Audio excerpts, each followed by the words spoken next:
Gene Hackman n'a pas emporté ses secrets dans la tombe. Jusqu'à son dernier souffle, il a porté le poids d'une vérité qu'il refusait d'enterrer, une vérité froide et tranchante comme une lame, révélant les dessous d'un Hollywood bien loin des paillettes et des projecteurs. Cette industrie, qu'il avait autrefois conquise avec son talent brut, s'était dévoilée à lui sous un jour macabre. Un échiquier où les contrats se signaient dans l'ombre, où les poignées de main scellaient des pactes silencieux, et où la gloire côtoyait la mort morale. Autour de lui, des noms illustres, Tom Cruise, Clint Eastwood, Marlon Brando, Warren Beatty, planaient comme des icônes intouchables, mais pour Gene Hackman, ils incarnaient bien plus que des légendes du cinéma. Ils étaient les acteurs d'un drame secret, d'une conspiration muette qu'il avait découverte au fil des décennies. Gene Hackman n'était pas homme à remuer le passé pour le plaisir ou à nourrir des rancunes stériles. Pourtant, avec Clint Eastwood, tout était différent. Leur collaboration sur Impitoyable en 1992 avait marqué un tournant, non pas seulement dans leur carrière, mais dans l'âme de Gene Hackman. Sur le plateau, l'ambiance était lourde, presque suffocante.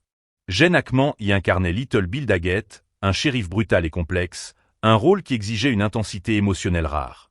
Clint, en tant qu'acteur principal et réalisateur, dominait chaque décision, chaque cadence, imposant une rigueur froide qui contrastait avec la sensibilité artistique de Gene Hackman. Entre eux, un fossé s'était creusé, profond et irréparable. Un jour, dans un moment de franchise brutale, Gene Hackman avait lâché à un ami. Clint n'est qu'un cow-boy qui s'est pressé un bouton, pas un vrai cinéaste. Ces mots, rapportés plus tard par des proches, devinrent une clé pour comprendre leur relation glaciale.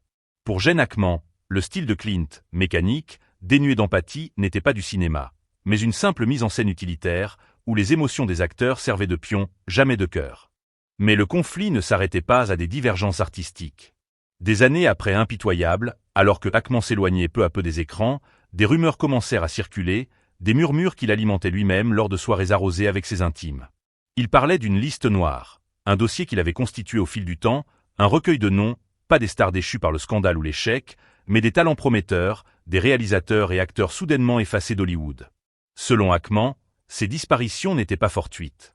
Une main invisible, puissante et discrète, avait fermé les portes de leur carrière, et au centre de ce mystère, il plaçait Clint Eastwood.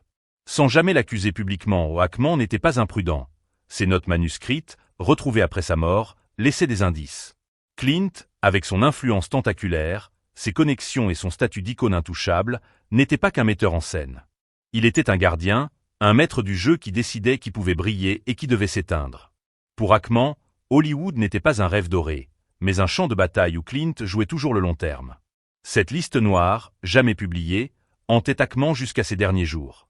On raconte qu'il la tenait parfois entre ses mains tremblantes, fixant les noms griffonnés sur un vieux papier jauni, murmurant « Ils n'ont jamais eu la moindre chance ».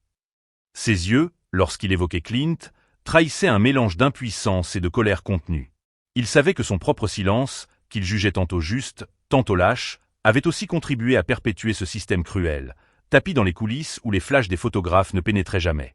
Mais Clint n'était pas le seul spectre dans l'univers de Hackman. Tom Cruise, autre titan d'Hollywood, incarnait une menace d'un autre genre. Les deux hommes ne s'étaient jamais croisés sur un plateau, jamais affrontés dans la presse, mais un mur invisible les séparait, bâti de méfiance et de dégoût. Dans les années 1990, Hackman avait décliné 2 projets majeurs, des films qui promettaient de relancer sa carrière. La raison ? Le nom de Tom Cruise en haut de l'affiche.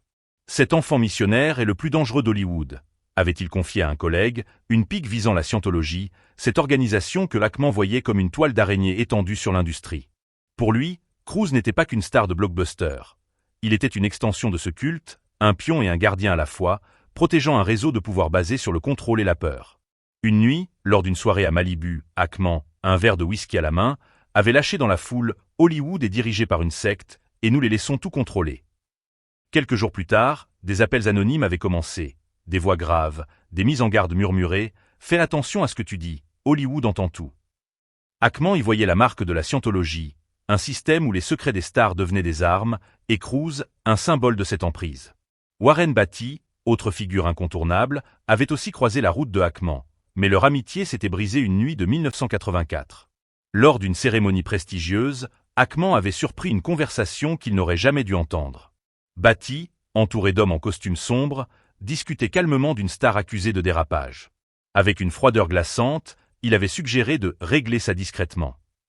Ce soir-là, Hackman comprit que Beatty n'était pas seulement l'acteur charmeur de Bonnie and Clyde, mais un intermédiaire, un homme qui monnayait le silence pour protéger les puissants.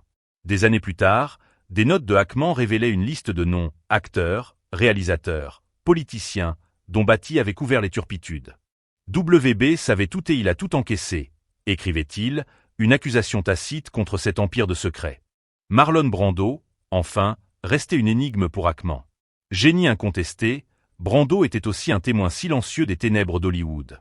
Une nuit de 1973, lors d'une fête privée, Hackman l'avait vu observer, impassible, une scène où de jeunes acteurs étaient poussés dans des compromis sordides.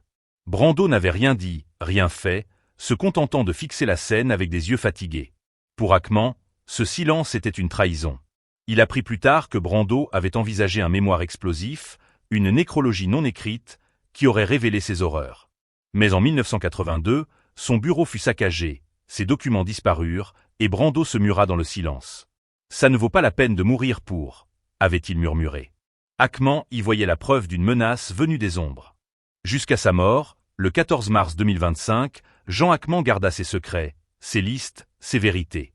Des cassettes, des notes disparurent mystérieusement de son coffre-fort après son dernier souffle, volées par une main inconnue, peut-être ce réparateur, dont il parlait parfois, une entité fantomatique qui effaçait les scandales. Hackman ne cherchait ni gloire ni applaudissements. Il voulait la vérité, une vérité qu'il emporta en partie avec lui, laissant derrière lui un Hollywood toujours drapé de mystère et de silence.